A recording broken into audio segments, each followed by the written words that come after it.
First and second differences. Linear versus quadratic relations. First difference is the difference between consecutive y values. So consecutive means that they are in order. So something is following the another one.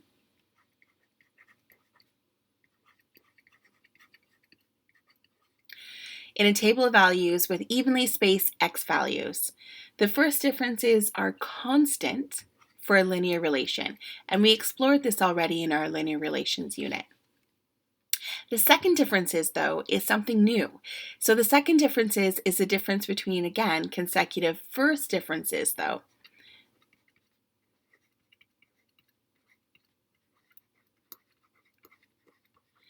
And for a quadratic relation or a parabola, the second differences are constant. So what does constant mean? Constant means that they are exactly the same. So all of your first differences would be the same if it's linear, and all of your second differences would be the same if it's quadratic. So we're going to go through a couple examples to see how this works. So in the first example, we're going to consider the relation y equals 2x minus 4. So the first thing that we're going to do is we're going to complete the table of values, and then we're going to determine the first differences, and then we're going to graph that relation on a Cartesian plane. So we have some values for x that are given to us from -2 to +2. So we're going to substitute those into our equation to solve for our y values. So y would be 2 times -2, take away 4, which is 2 times -2 is -4, and -4 take away 4 is -8. So our coordinate for that point would be -2 and -8.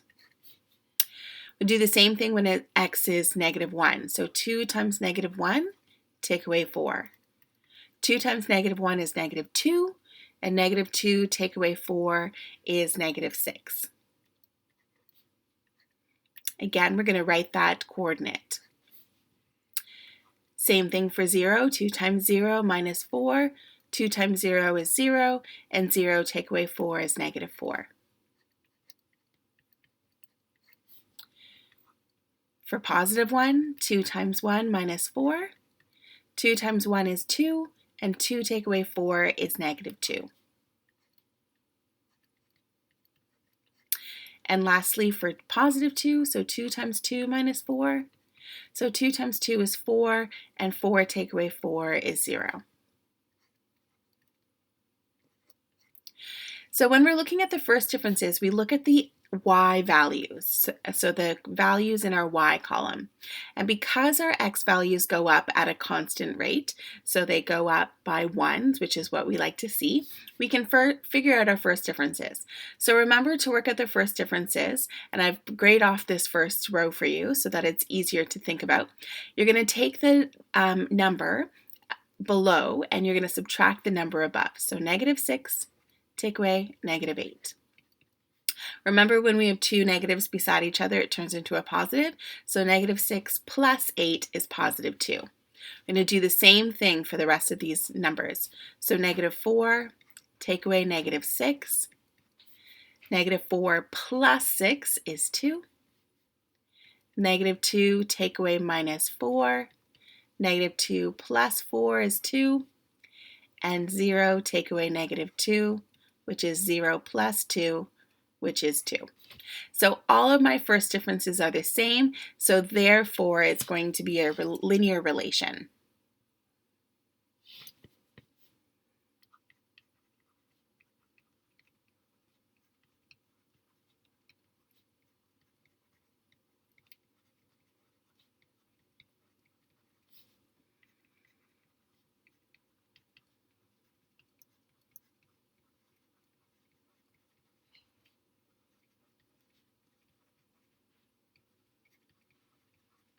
Let's go ahead and graph this on the Cartesian plane. So we have a point at -2, -8. Then we have one at -1, -6, 0, -4, 1 and -2, and 2 and 0. And if we connect those, we see that it forms a beautiful straight line. Let's take a look at a second example. A car driver brakes and skids through an intersection. The investigating police officer knows that the distance a car skids depends on the speed of the car just before the brakes are applied. She uses a chart to determine the car's speed before the skid. So we're going to figure out, first of all, whether this is a linear relation or a quadratic relation by looking at the first differences. So I'm going to take a look at the first column will be your X, the second column will be your Y. So I'm going to take a look at my Y column,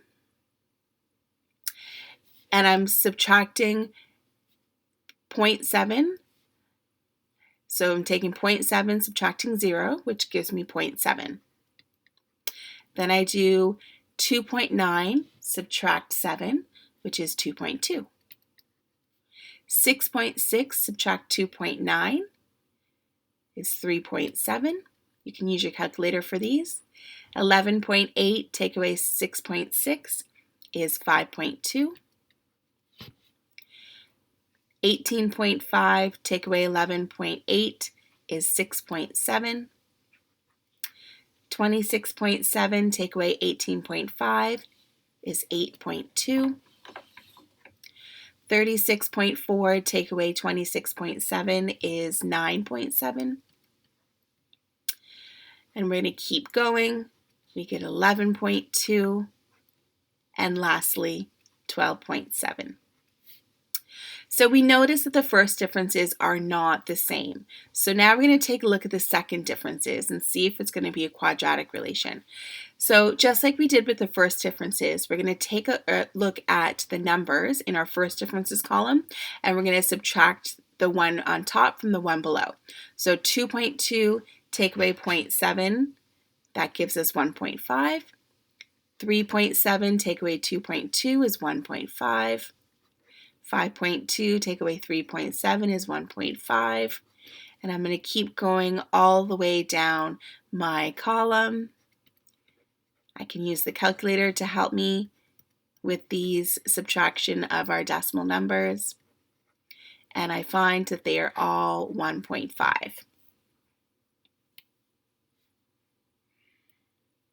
So what does this tell us? It tells us that the relation is quadratic.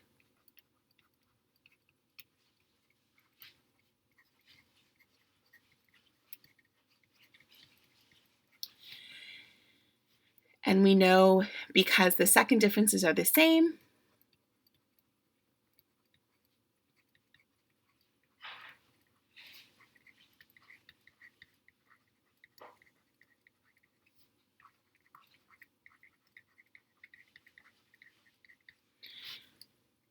so we're going to quickly sketch this graph.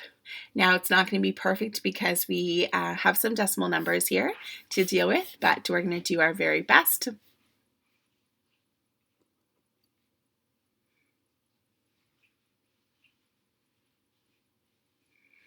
Sometimes it's helpful to even just pick and choose which ones you want to graph.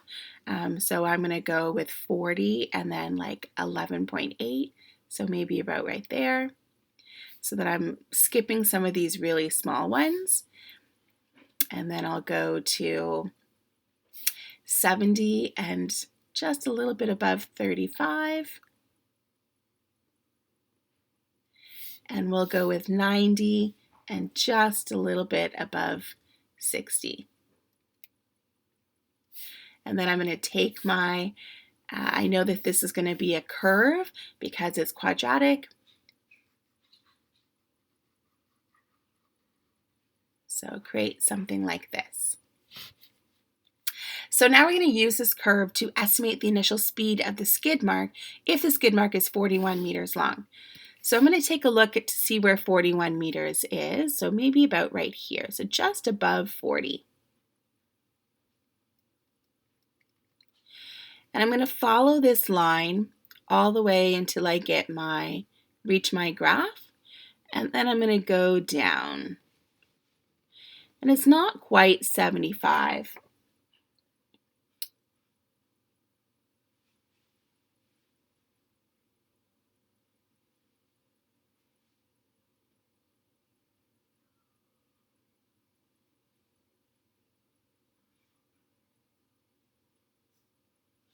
So if the skid mark is 41 meters long, he's probably traveling at about 74 kilometers per hour.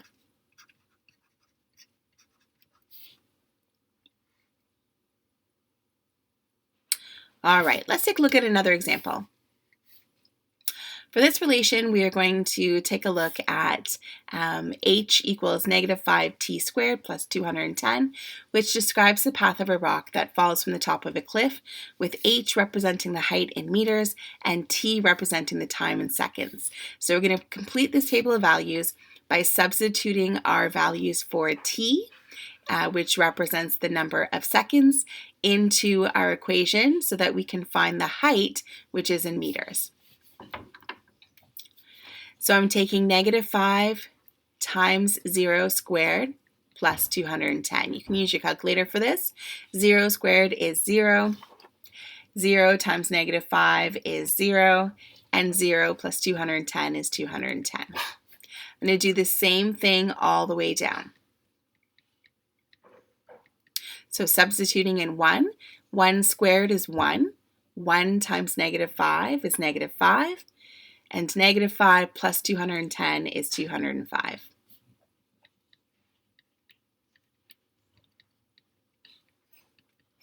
Two squared is 4.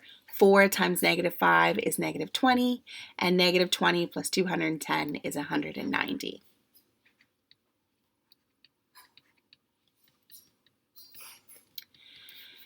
Three squared, so I'm following BEDMAS. 3 squared is 9. 9 times negative 5 is negative 45.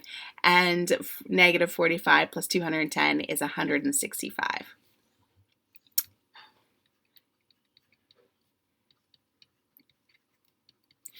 I'm just going to quickly write the answers down for the other ones. We know the strategy on how to solve those, so feel free to use your calculator to work those out.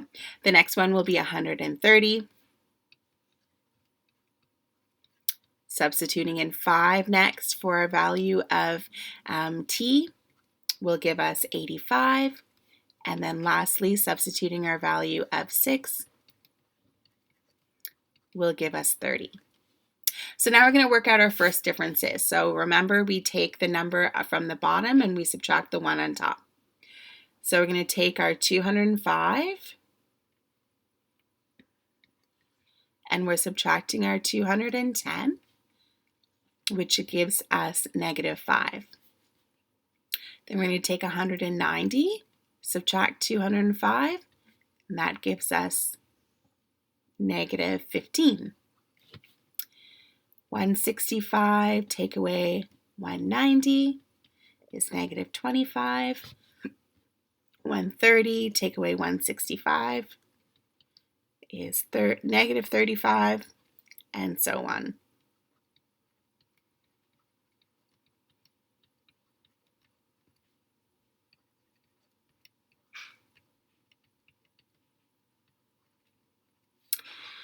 So we know that the first differences are not the same, so it's not linear. So now we're going to take a look at the second differences.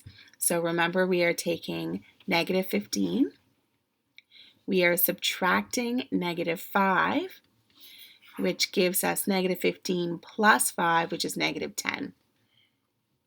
We're going to do the same thing all the way down. So negative 25, take away negative 15, will also give us negative 10.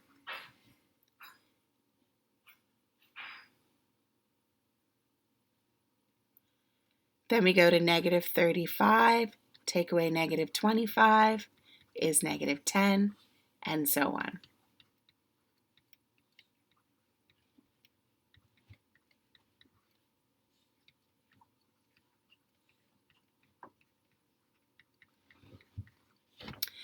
So now we know that the second differences are the same, so we know that it's going to be a parabola. So it's going to be a quadratic relation.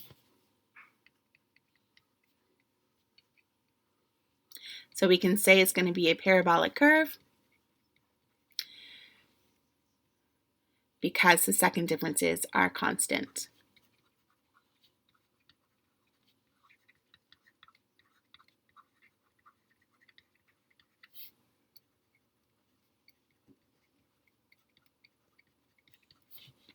So now we're going to graph this relation.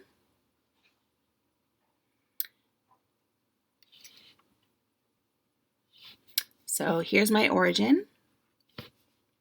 I'm going to go up by 1s for my x-axis, or in this case, it'll be t, which is time in seconds. And then I might go up by 40s, I guess, for my y-axis.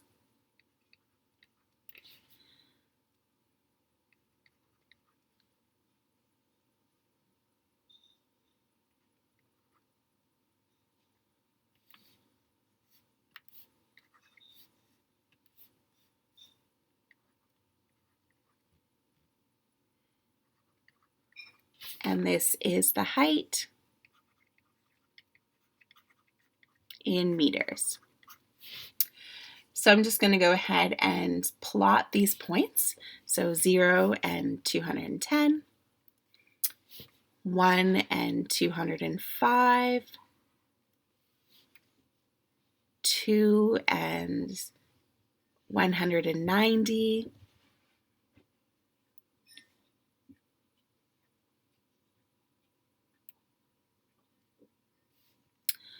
we have 3 and 165, 4 and 130, 5 and 85, and 6 and 30. So I'm going to sketch my parabolic curve.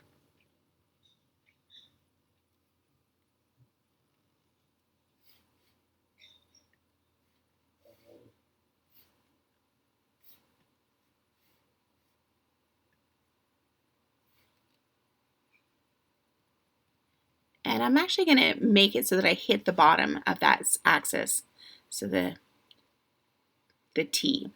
So now we're going to answer some application questions. So what is the height of the cliff?